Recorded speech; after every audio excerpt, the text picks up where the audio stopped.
What do I even say? If you were ever in doubt that APAC was about to win this tournament, Forest Gaming just joined the very top here and put themselves in the hat for one of the wins. Toughies, read us a story. Forest Natural Gaming's previous PGS performances, no shows. EWC, nothing. PGC, nothing. It doesn't matter because APAC is so ridiculously out of control right now. We talked about this in the pre-show. The fact that they see their countrymen doing it, they see the people that they play with on a regular basis coming out and playing aggressive. They were willing to hold a 2-2 split against Twisted Minds in the Phase 3 section to make sure that they had a good prio spot. And we're okay with defending 2-2 if they needed to. Like, this is a team that I think has evolved live in front of our eyes. I mean, come late game, they carved out a great swath of area on that east side. Nobody was challenging them over there. I don't want to ruin a good start, but they were at PGS 2 at Esports World Cup and actually did pretty well. What? With Olympus and Scappy. Okay, just the two. Yeah. Oh, it was only two, man. But the same name still, but it was only two of them. But, yeah, you said, yeah, okay, APAC, they're not in there. They were in 8th before this, and they're like, I heard that. Yeah? They did hear that. They did hear it. And they're going to jump up. And they're going to jump in 90 plus with this game here.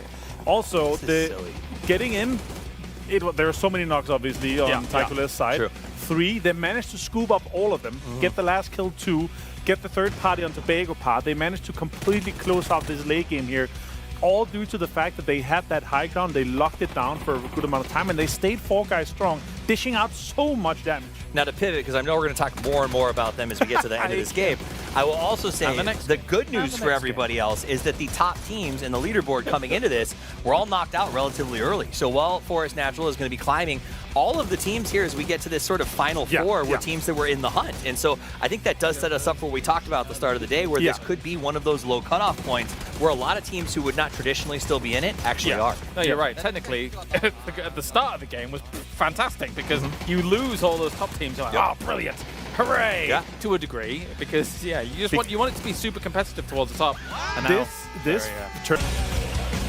a team one that's not APAC. This is a shock and a half here for the last day. And BB team comes out of nowhere. In the last couple of minutes, we didn't see them until now. All of a sudden, they got 8 kills. Well, yeah, they've been elusive in some of these games. They've been elusive on the camera. That said, though, they were not elusive in the battlefield. As again, they make some good plays. They had that north side as the circle closed up. This is what I did. 17 surprised me. Yeah. Because when we saw the circle, I don't remember what phase it was. 17 was on the south. Never each read southwest. And BB team seemed like they had a good spot. 17 made a crazy south rotation, managed to win 2 fights against Forest to do happy, and then somehow just like magically got to the middle as 17 will do. But BB team played effectively, played aggressively, and proactively, I think is a better way to say it. And good amount of kills for 17 as well, right? Plus the placement points they're getting, this is going to be putting themselves, as you saw on the live leaderboard, in that first place. And this is what scares me a little bit, right? Because they have been chasing before, they've been in spots before, and now it's looking pretty good. Like, it's looking confident. Sure, we're now going to be jumping over to our wildcard maps, but they're going to be having some of the most stable PUBG once we get to Wrangle. Yes. That's possible for them. With teams that are hot dropping potentially each other, there's going to be not as much pressure on the lobby for them, which makes them have so much more space. Something I can still appreciate, though, about this game is that oftentimes when it comes to these kinds of circles, you do sometimes see some kind of earlier commitments to the field. Yeah, sure. It was super late teams go here. They know that there's very little chance, very little opportunity for them to make something happen there. So why not just keep playing those edges, seeing what you can do? Well, that's what we saw. I mean, essentially 17 benefited from the few teams who did keep trying to move a little too early, and you just get picked apart on your way in. Left a couple of limpers. We saw New Happy was down to 2, I think, when they made their final push to get into that spot. And then we jump over to BB team, where now BB says, okay, we should be able to handle this lobby pretty comfortably. It's just us versus 17. You did see the disappointment on Twisted Minds' faces. I mean, back-to-back-to-back champions do not like the situation they find themselves in.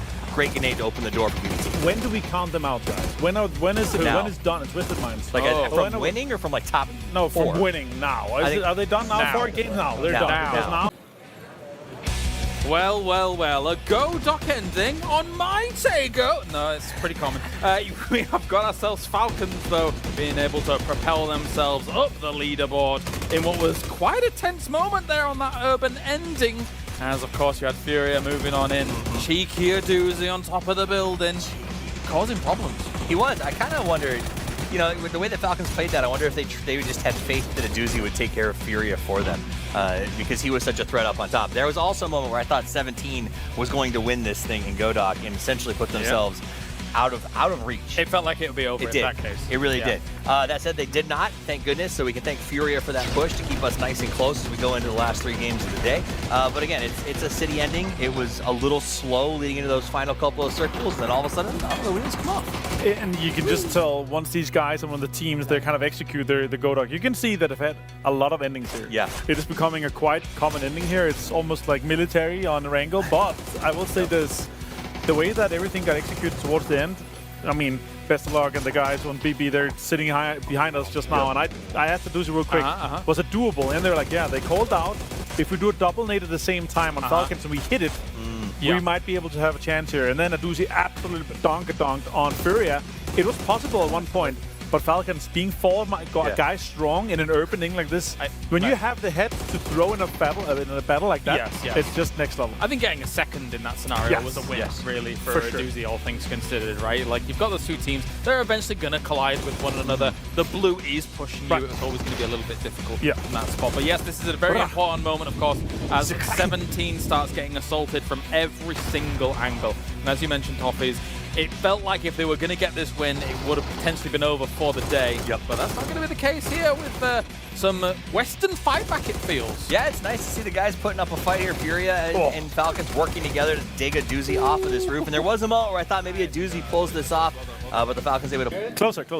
Well, the Falcons, a massive victory is likely to push them up to #1 here. This is massive. We asked the question at the beginning of the day, it's APAC versus the world, and the world is fighting back. Joining me, Toffees, Avenger, to talk about it.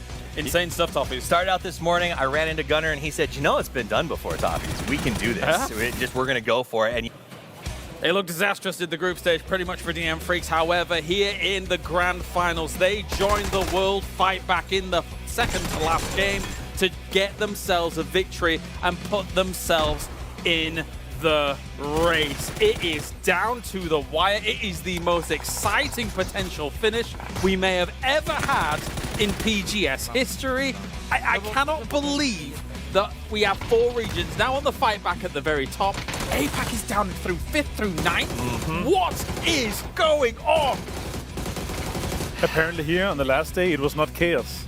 It's been more consistent. It's been way more calculated pushes, slow pushes. There's not been as much third partying.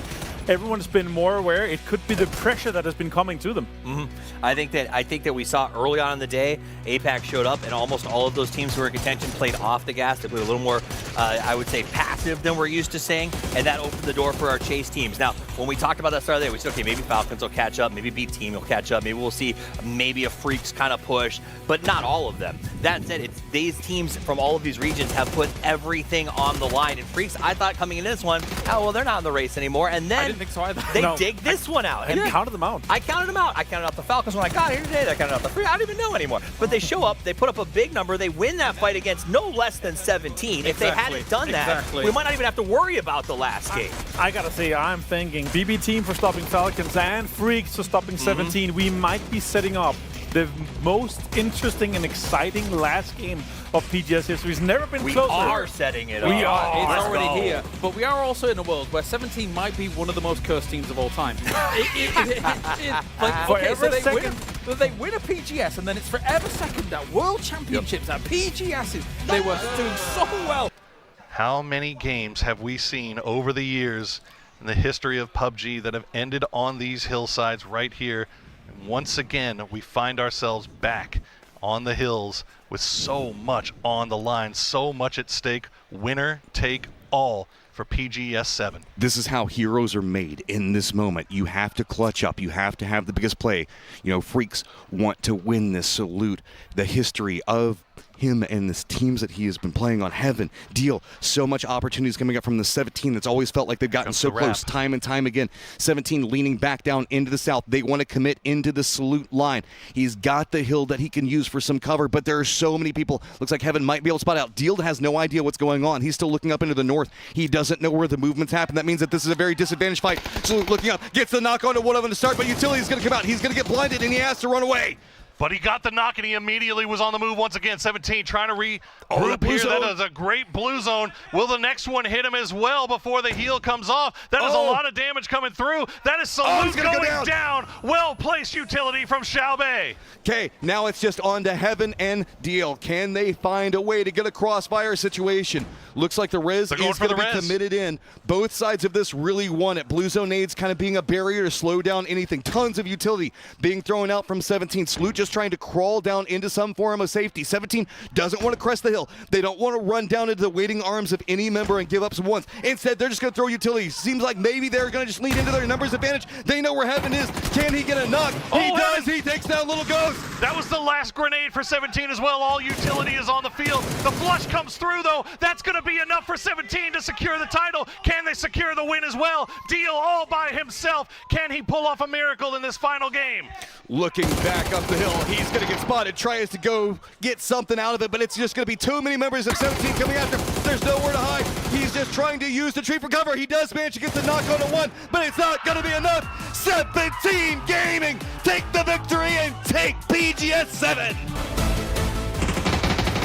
An absolutely spectacular setup going into the grand final game, and an even more perfect setup in that final fight. 17 Gaming. It hadn't dawned on me that they won PGS 1 and now PGS 7. It's like it's written in the stars as 17 Gaming becomes the champion. It seemed undeniable, and at the end of the day, it became one of the best final days, nay, final games in PGS history. How rare is it, Martin, that we get to see a showdown between the teams at the top to finish? It was a winner-takes-all scenario. Really that is so rare and so exciting and awesome to watch. Yeah, one of the most fantastic endings we've ever had at a PGS. Able to win the first one and to take the seventh one as well. It's like, it's destiny. It's destiny. It's destiny. It's destiny. And spectacular stuff. As we watch some of the highlights coming in from 17 Gaming across the tournament as a whole.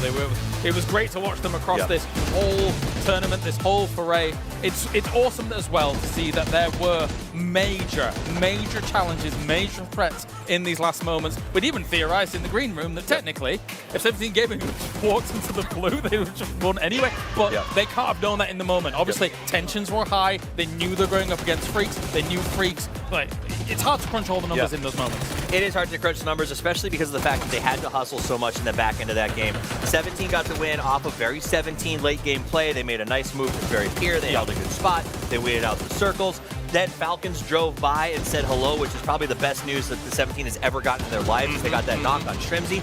The moment that it mattered, though, is when they make that south rotation to backfill that fight with TKL and the Expendables. 100%. Exactly.